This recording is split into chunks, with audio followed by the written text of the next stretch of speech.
OBC आरक्षण के भीतर आरक्षण देने की मांग ने पकड़ा जोर। सुप्रीम कोर्ट ने एससी/एसटी पर क्या सुनाया फैसला। नमस्कार, मैं हूं रूबी और आप देख रहे हैं जनदर्पण न्यूज। सुप्रीम कोर्ट ने राज्य सरकारों को एससी/एसटी के लिए नौकरियों व शैक्षणिक संस्थानों में प्रवेश के लिए तय आरक्षण के भीतर आरक्षण लागू करने की अनुमति दे दी है। ओबीसी वर्ग के लिए इसी तरह की मांग लंबे समय से की जा रही है। भाजपा सरकार में सहयोगी दल के रूप में शामिल सुभाषपा और निषाद पार्टी के अन्य पिछड़ा वर्ग आरक्षण के भीतर आरक्षण की लगातार मांग कर रहे हैं। सुप्रीम कोर्ट के अनुसूचित जाति जनजाति कोटे के भीतर कोटा वैधानिक ठहराने के बावजूद यूपी में ओबीसी आरक्षण के भीतर आरक्षण देने की मांग गर्मा गई है। एनडीए में शामिल सुभाषपा के महासचिव अरुण राजभर ने सुप्रीम कोर्ट के फैसले का स्वागत करते हुए कहा कि ओबीसी में भी आरक्षण के भीतर आरक्षण लागू किया जाना चाहिए। भाजपा एमएलसी व डॉक्टर अंबेडकर महासभा ट्रस्ट के अध्यक्ष डॉक्टर लालजी प्रसाद निर्मल ने संपन्न दलितों के आरक्षण का लाभ न लेने का आह्वान किया है। अलबत्ता बसपा आरक्षण के बंटवारे के पक्ष में नहीं है। सपा भी ओबीसी आरक्षण में बंटवारे और क्रीमी लेयर की व्यवस्था के पहले से ही खफा है। आरक्षण के भीतर आरक्षण के समर्थकों का कहना है कि ओबीसी आरक्षण का यादव और कुर्मियों ने अधिक फायदा लिया है, इसलिए अब अति पिछड़ों पर अलग से ध्यान दिया जाना चाहिए।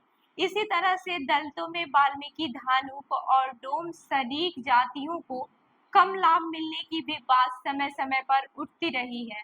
यूपी में वर्ष 2017 में भाजपा सरकार बनने पर सामाजिक न्याय समिति का गठन किया गया।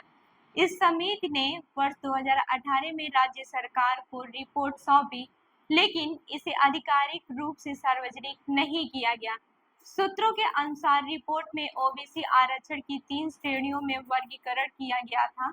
पहली श्रेणी के लिए 27% में से 7% आरक्षण देने की सिफारिश की गई। इसमें अहिर, यादव, सोनार, स्वर्णकार, कुर्मी, जाट, हलवाई, चौरसिया, सैतवार, पटेल आदि जातियों को शामिल करने की सिफारिश की गई। दूसरी श्रेणी में गुज्जर, गिरी, लोह, मौर्य, लोधी, राजपूत, काची, कुशवाहा, साक आदि जातियों को रखा गया। इन्हें 11% आरक्षण देने की सिफारिश की गई। तीसरी श्रेणी में अत्यंत पिछड़ी मानी जाने वाली जातियां राजभर, निषाद, मल्हार, घोसी आदि जातियों को रखा गया है, जिसमें 9% आरक्षण देने की सिफारिश की गई। आपको बता दें कि बसपा सुप्रीमो मायावती ने एक्स के माध्यम से कहा कि सामाजिक उत्पीड़न की तुलना में राजनीतिक उत्पीड़न कुछ भी नहीं है। क्या देश के खासकर करोड़ों व दलितों आदिवासियों का जीवन द्वेष व भेदभाव से मुक्त और आत्मसम्मान व स्वाभिमान का हो पाया? अगर नहीं, तो फिर जाति के आधार पर पछाड़े गए इन वर्गों के बीच आरक्षण का बंटवारा कितना उचित?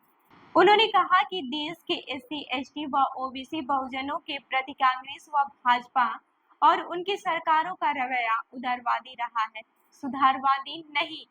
वे इनके सामाजिक परिवर्तन व आर्थिक मुक्ति के पक्षधर नहीं, वरना इन लोगों के आरक्षण को संविधान की 9वीं अनुसूची में डालकर इसकी सुरक्षा जरूर की गई होती। वहीं पर सपा के मुख्य प्रवक्ता राजेंद्र चौधरी ने कहा कि एससी/एसटी के आरक्षण के मामले में सुप्रीम कोर्ट के फैसले का अध्ययन कर रहे हैं, ऐसे में कुछ कह पाने की स्थिति में नहीं है। हालांकि उन्होंने कहा कि सपा ओबीसी आरक्षण में किसी भी तरह के बंटवारे की पक्षधर नहीं है।